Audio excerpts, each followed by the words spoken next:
they go about and preach, it's not what they teach, and no one seems to care. The whole world lives in fear, just despair everywhere.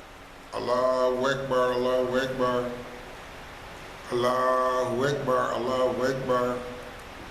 Ashhadu an la ilaha illallah, Ashhadu an la ilaha illallah, Ashhadu anna kullu Rasulullah, Ashhadu anna Muhammadar Rasulullah. Allahu Akbar, Allahu Akbar, La ilaha illallah.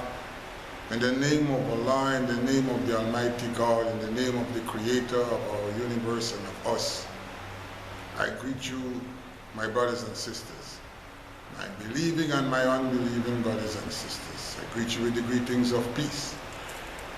To my Christian brothers and sisters, peace be unto you. To my Hindu brothers and sisters, namaste. To my Rastafarian brothers and sisters, Jah peace and Jah love. To my Muslim brothers and sisters and all other denominations, I greet you with peace. In the Arabic language, Assalamu alaikum. Brothers and sisters, we have just passed through the celebration of the sacrifice.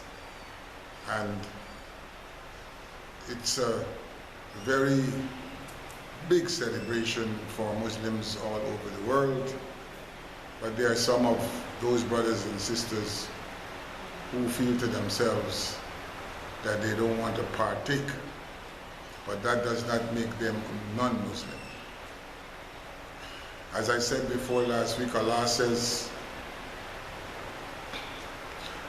told the Prophet to tell us that the blood and the flesh of the animal does not reach to him, but our piety. And there are those of us who believe that the piety is something that reaches God, and that we are of the opinion that it's best to practice piety rather than to practice the actual sacrifice. There are those also who feel to themselves that the bloodshedding of the Muslims in their own countries and in the Muslim countries, and the wars and the shedding of blood of their children and their brothers and sisters is so much that it is not necessary for them to continue to practice the sacrificing of the animal. It is my opinion, as I said last week, that Abraham's sacrifice of his son is not really his son, but himself.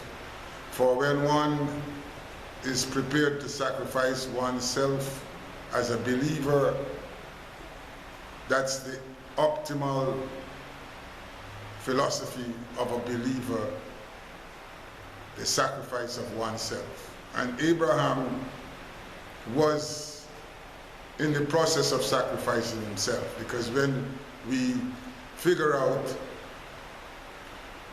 if he did sacrifice his son, what would have happened to him? It was his only son, and it would have been a very, very brutal and terrible life for him after that, and God knew that. So it wasn't really the son, but Abraham himself. The sacrifice that he was making was himself. He was sacrificing the thing that he loved and the person that he loved most in the world. And that would have given him a very, very guilty complex and a guilty conscience. But one would say, well, Allah would have saved him from that. Well, he did save him. He saved him in that he was given an animal to sacrifice. There is a saying in Islam, for example, that the Muslims, when the Prophet Muhammad started his teachings and when he got the message from God to do what he had to do, there were those Muslims who figured to themselves that they are not going to do what the Prophet is telling them to do. And what they did tell the Prophet is, we will follow what our fathers have done. We met our fathers doing this, and we are going to follow them. And the Prophet was able to let them know that what your fathers were doing is not what Allah wants you to do now.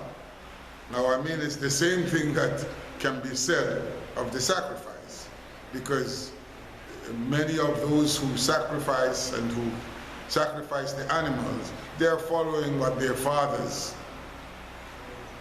found their fathers doing. And it's not all the time that our fathers are in the direction, taking us in the direction that we should follow. Tradition, brothers and sisters, is something that is worthwhile understanding, but not all the time worthwhile following. What I'm trying to say is that anyone can become a Muslim, and they do not have to follow some of the things that the fathers have been doing.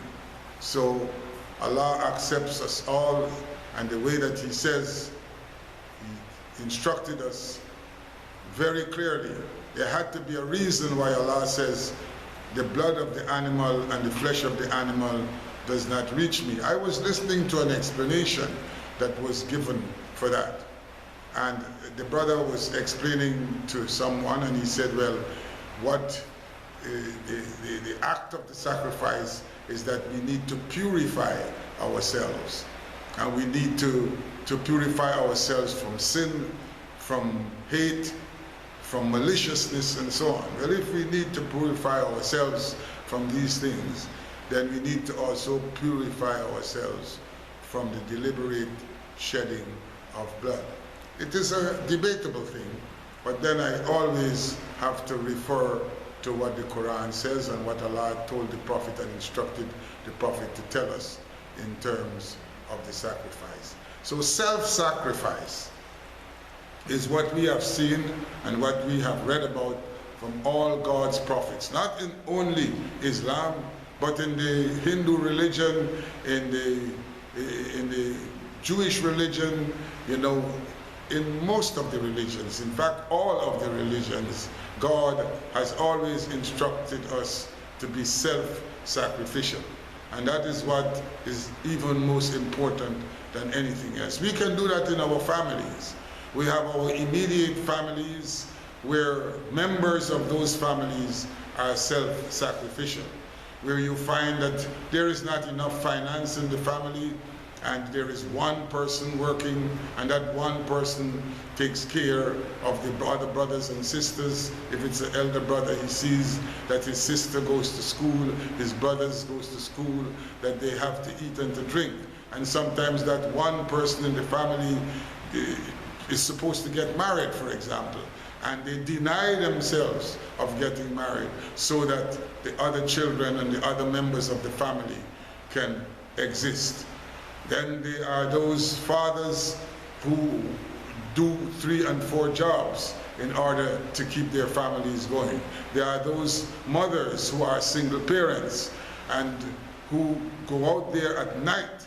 You've seen many of them as security guards, as gas station operators, and so on, just to keep their families going. That's all acts of self-sacrifice. And I think that is what Allah was instructing the Prophet to let us know, that those acts of self-sacrifice are the acts that He is concerned with, and not the actual killing. For if I have to purify myself during this particular time of Eid, of this journey to Eid al-Adha, and I need to clear myself and clean myself and purify myself, then I'm not doing that so that I can kill again. But to each his own. And I am not criticizing anyone, but I'm saying that the act of self-sacrifice is the act that is penitent and perpetuating in terms of our relationship to God. Jesus, in his time on this earth, sacrificed himself. From the time we start speaking out against things that are not straightforward, against things that are interfering with our societies, things that interfere with our community, political ideas that are not in keeping with the welfare and the survival of the people who are looking for betterment in this world. From the time we start being against certain wrongs of society, then we have to be prepared to sacrifice ourselves. Because those who do wrong, those who are oppressors, those who punish the people, those who refrain from doing good and only pertain themselves to doing evil, those people are some of the most dangerous people to live amongst in our society. And so when one stands up, like Jesus stood up very straightforward in the eyes of the Pharisees and the Sadducees, and he spoke to them and he told them, he says, you're like whited sepulchres with dead men bones inside, and your endings will be worse than your beginnings. You place heavy burdens on the shoulders of people to bear, and you don't bear them yourselves. When you speak like that to the hierarchy of the political, while the Sadducees and the Pharisees were in the political arena, and when you do that, then you're asking for trouble. You have to be prepared to be self-sacrificial. And today in our world, brothers and sisters, we are finding less and less people who are prepared to sacrifice themselves for the benefit of others. We see it even on the road. You're driving on the road and you find that motor cars and minibuses, they're not prepared to wait for you to pass or cross the road. You know, they drive at speeds that they're not supposed to drive at, and they don't care because they are not prepared to sacrifice. The fact that I need to reach at a certain time, but if I have to reach at that time, it means that I have to travel at a faster speed than if I travel at a slower speed. It means that I'm sacrificing. All those things, little things, are things that are self-sacrificial. Very, very small things. There are men, for example, who get themselves involved with women. Women who have already got children from another marriage or from another husband or from another man in their life. They love the woman, but they're not prepared to sacrifice themselves for the children. You hear them say, it's not mine, those are not my children, I didn't make them. You hear things like that. You know, we have men who have got their own children and they are not prepared to sacrifice themselves for those children. They leave the children with the mother, and that is why we have so many single parents, and that is the reason why we find today that women continue to climb the ladder of success by themselves. There are women who are building big careers without even having a man at their side because they are prepared to sacrifice. Anytime we want to be successful, then we have to be prepared to sacrifice. Success only comes with sacrifice. I am proud of some of the results of the examinations that came out, and you will hear all the students that have been successful will tell you how much they had to sacrifice. I've heard some of them say that, well, you know, they couldn't even play games. They stopped playing games because of the fact that they had to study and they were so enthusiastic in being successful. And I'm so proud as well when I hear them speak about their parents. Nearly all the students that have been successful were able to tell you, you know, you ask them, what would you like to say? Yeah, what the first, but I would like to say, I want to thank my mother, I want to thank my father for taking the time to be with me, or to taking the time to sit with me, or taking the time to see that I have the necessary equipments that I need for my studies. That's all sacrifice. When you hear a child say, I want to thank my mother and my father for being there for me so that I can be successful in my examinations, it means that that mother and father have had to sacrifice. And then when we find the teachers, many of the teachers who have taught these children, those teachers had also to sacrifice. Because to be a good teacher, one has to sacrifice. One has to be able to sit with their students and take time, extra time, that they don't get paid for, in order to have their students be successful. So we look at this Eid that was just gone there, and it hasn't got anything particularly to do with the killing and the bloodshedding of the animal, but it has to do with the piety, as Almighty God has said. Your piety is what I look at. The flesh and the blood of the animal does not reach me. It's a very significant order. It's an order that God gave to the Prophet Muhammad to tell us. Tell them, O Muhammad. That's how it's written. Tell them, O Muhammad, that the blood and the flesh of the animal does not reach me, but their piety. And that piety is something that is missing in our societies, is missing in our families, is missing in our marriages, is missing in our relationships, that piety. And our world is today the way it is because of the lack of piety. And so Allah made it very clear, and He made it very significant in pressing home that particular point. The point that we need to be pious if we need to be successful. And it is the piety that helps us. Many times when we are facing life, and it's very difficult, we have many ways out. We can do evil things to get by. We can do wrong things in order to exist. But Allah says we must be pious. And it is our piety that helps us. For we must be able to seek out the people in our lives who are also pious. Pious people must have pious friends. Pious men must marry pious women. Pious children must look for friends who are also pious. It is the piety that is important. And during this particular festival and observation of Eid ul-Adha is an observation of piety. That's the sacrifice that God is asking us to do, to be pious, so that we will be blessed and we will be able to help others, because that's another very important aspect of piety. Man create his own monster, weapons of damnation and disaster,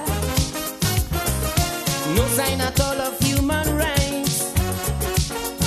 The day has turned into night. Is racialism so, and segregation so? Which way is left to go? I don't know. Love thy neighbor. Tell me, what about he ain't heavy, he's my brother. Nobody cares a damn anymore. All they got on their mind is war. Just being selfish, but selfless. That's the sacrifice, to be selfless instead of being selfish. We live in a very selfish world. A world that is so selfish that we only speak about self. We're only concerned about self. We are not regarding those people who are not in a position like we are. As I always say, those great among us must be servants of the others. As long as we are prepared to serve, in whatever capacity we are prepared to serve. It shows a great amount of piety, a great amount of selflessness, and therefore a great amount of sacrifice. And that is what I would like to induce into those brothers and sisters who feel to themselves that if you don't kill a cow or you don't kill a goat, you're not practicing Islam. You're wrong, brothers and sisters. You're wrong. Because Allah showed us very clearly in the times of the Prophet, when the people said, we are going to follow what our fathers did, Muhammad made them understand that you don't have to do that. That's not necessary, for Allah has changed that. And if there are those who feel to themselves that they want to continue to follow what their fathers have been doing, you know, when we look at the blood that is being shed in Libya, in Afghanistan, in Syria, in Yemen, you know, when we look in all these places among Muslims, I'm speaking now about our Muslim brothers and sisters, when we look at the blood that is being shed, the families that are being separated, the mothers and fathers who are being raped and killed, all blood, all shedding of blood, then there are those Muslims who feel to themselves, it's not necessary to shed the blood of the cow. It's not necessary, for our brothers and sisters are already being sacrificed. It's enough blood that is being shed. And so they figure to themselves that to observe and eat like this, it is not necessary to shed more blood. And I respect them. And I would like you brothers and sisters who are really true practicing Muslims to also respect the decision that brothers and sisters make in terms of the shedding of blood and the reasons that they give. For Allah could never be against believing brothers and sisters who, because of the continuous murders and shedding of blood among people in the world, it's not just in Muslim countries, but it's all over.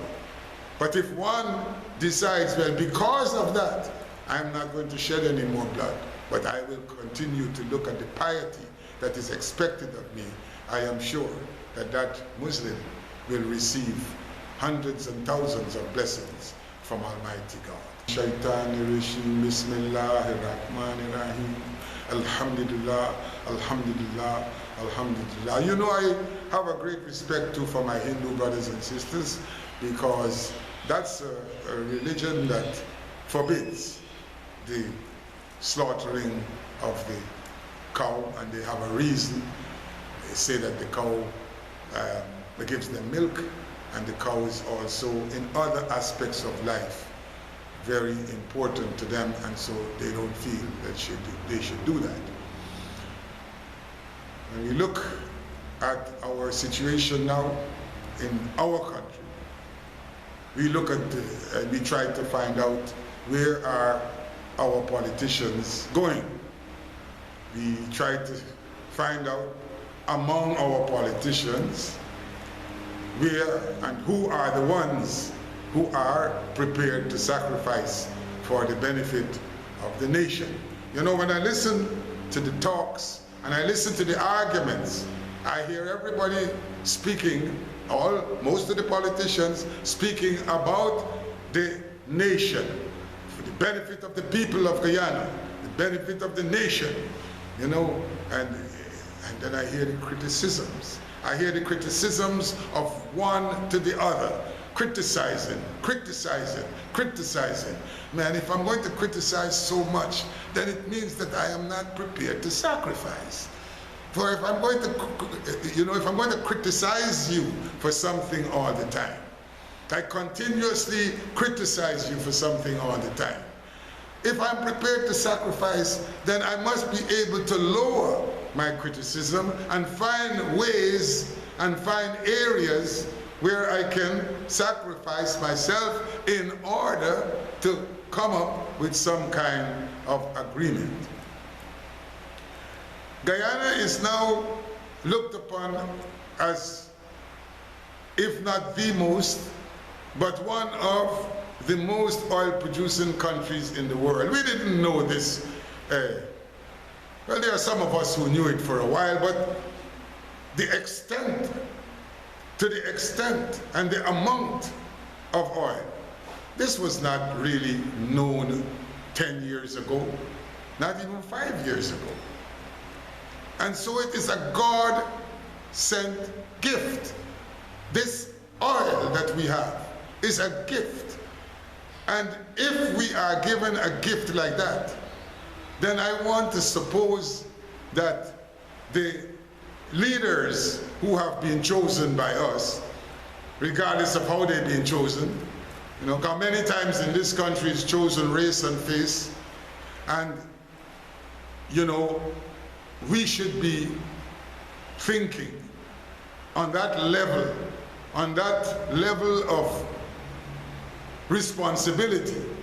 We should be thinking as to how we are able to get together in order to subdue the aggression against one another and be able to live up to some of the piety that God has given us, so that we can go through the act of sacrifice. The act of sacrifice meaning that I don't like everything that you do, I don't like everything that you say, but I'm prepared, you know, to stretch out a hand so that we can work in unison for the benefit of the people.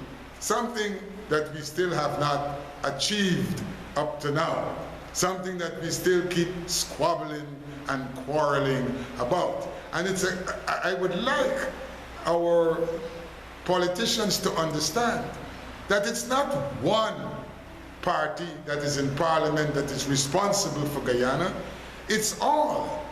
It's both the opposition and the government and whichever other parties that they have. It's one.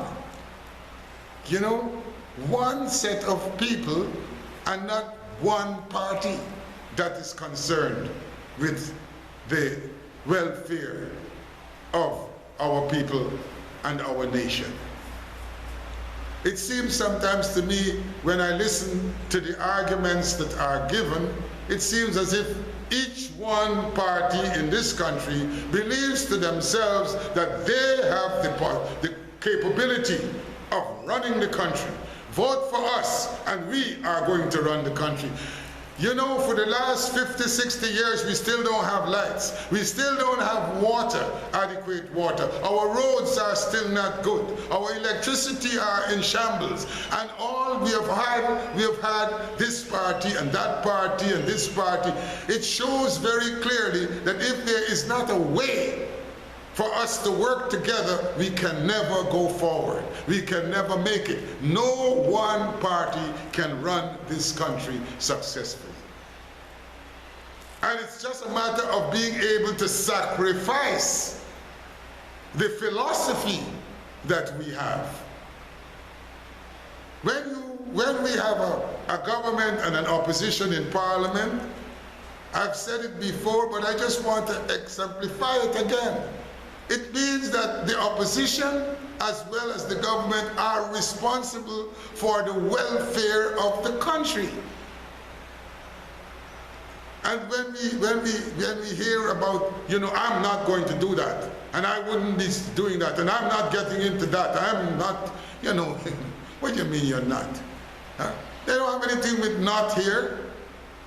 We must find a way to be able to be together, to carry this place forward.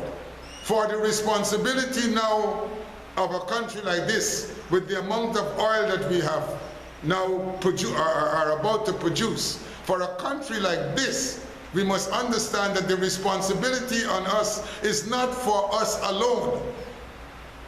There are those hungry children in India, those poor and hungry children in Africa, those poor and hungry children all over the world. And the amount of oil that we have found here, we must understand that it's not for us alone, but it's for us to be able to help others. Guyana is now in a position not only to help. You know, there is a saying that we were taught, we were brought up, our educational system taught us that. God helps those who help themselves. Well, that's not it. That's not it. God helps those who help others. And as long as we are fighting to help others, God will recognize the piety in us and will help us to be able to find a way in order to agree even though we disagree.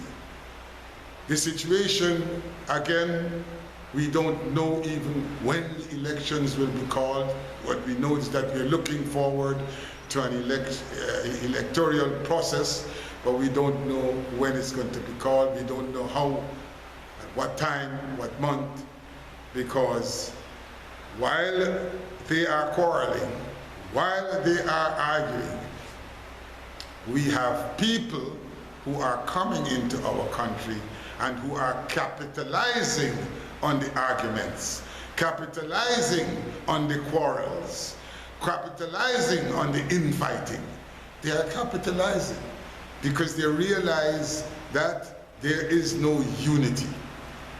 And once there is no unity within a government, and I'm not saying, I'm not looking at the government as one government, or for example, the coalition.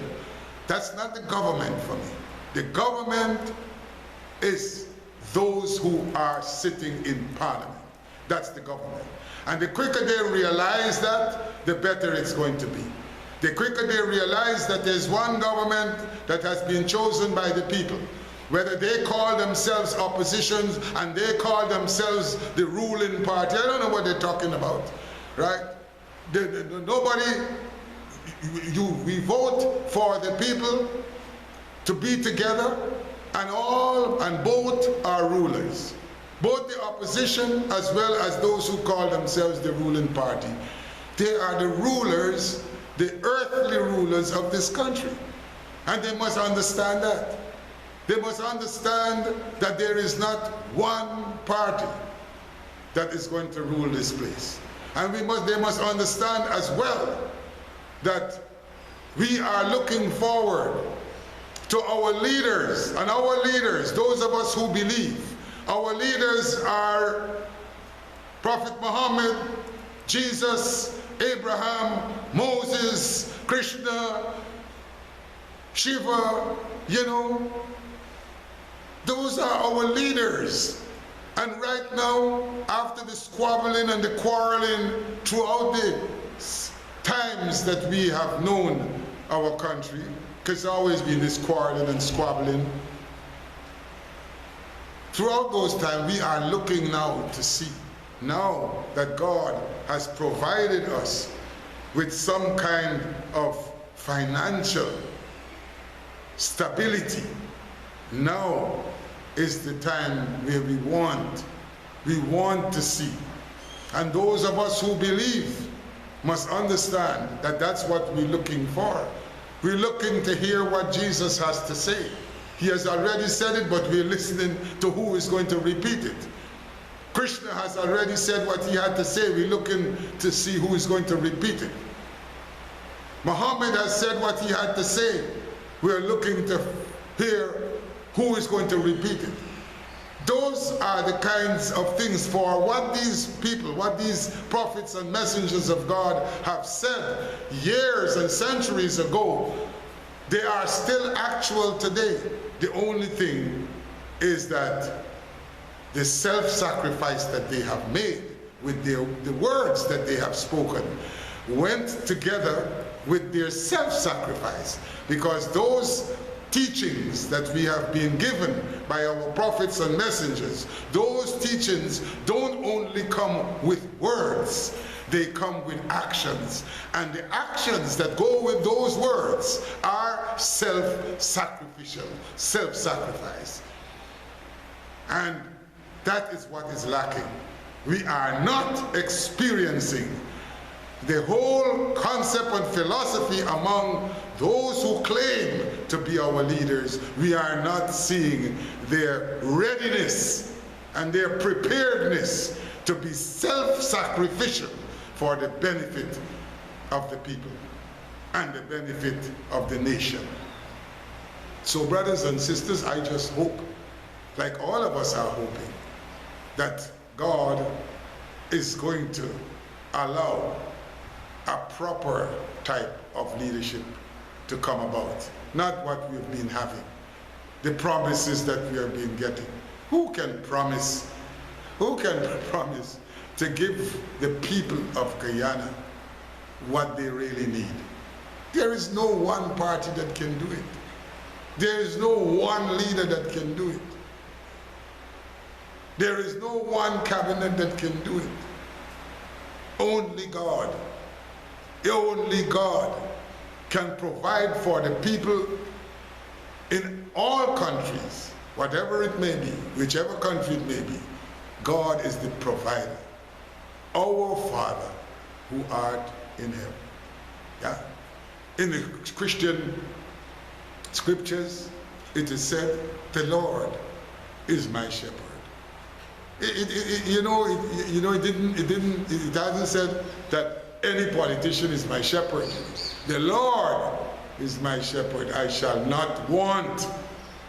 It means that if our politicians are capable of understanding that once the Lord is recognized as the shepherd, then the people will not want.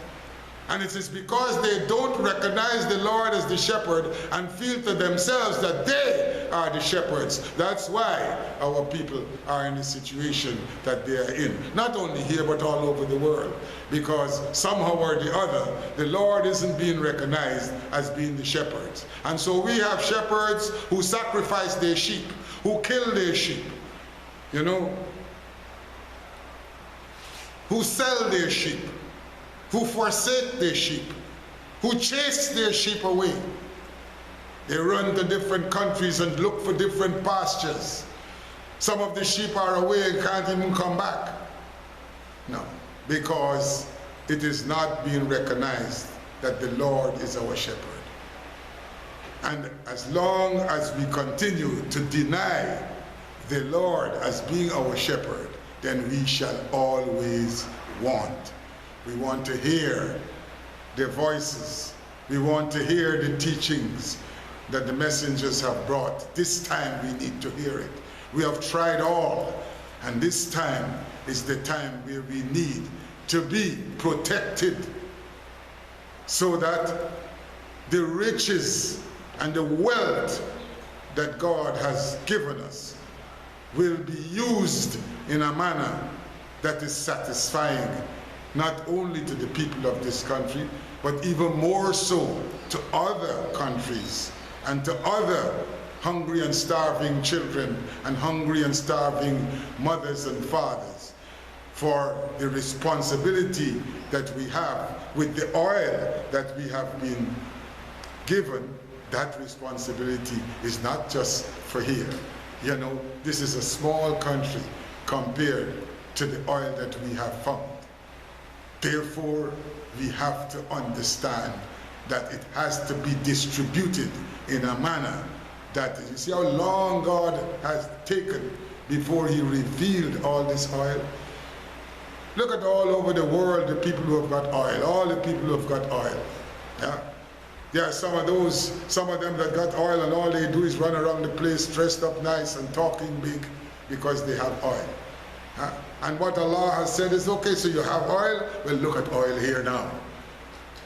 This is where oil is. The oil that you've been having, there's a little bit and exposed to the people here in South America, in Guyana. And that's a reason when God takes so long to show us and declare to us the wealth that we have, then there is a reason. And we have to, without any faults, we have to look towards the Lord being our shepherd. So we're looking towards those who are saying that they would like to lead, those who are asking for our support for their leadership. They have to come with the Lord, for the Lord is our shepherd. We have had enough experiences with the other shepherds, and we have seen what has been happening to the sheep. So we want to hear now, those who are coming, that they are coming with the Lord.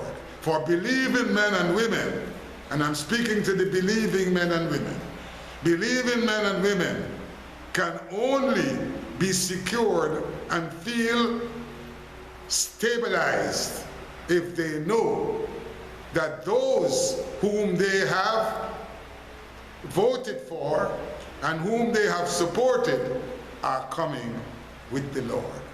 So we're looking for the prophets, we're looking for the messengers who are not here physically, but they have left their teachings. So we are looking for those who are prepared to carry out those teachings in order to find ourselves in a position where we can say that we are happy with the leadership, because within that leadership, the Lord is our shepherd and we shall not want. The truth is the truth, brothers and sisters, and nothing but the truth. So help me God. Breaking down is a whole big runaround. A lot of talk is what goes on, while the world is left to mourn. Starvation taking toll, weapons out of control, the atmosphere is cold, so cold. Oh Lord, tell me, what about love thy neighbor? Tell me, what about he ain't heavy, he's my brother. Nobody cares a damn anymore. All they got on their mind is war. Tell me, what about equal rights and justice? Tell me, what about peace and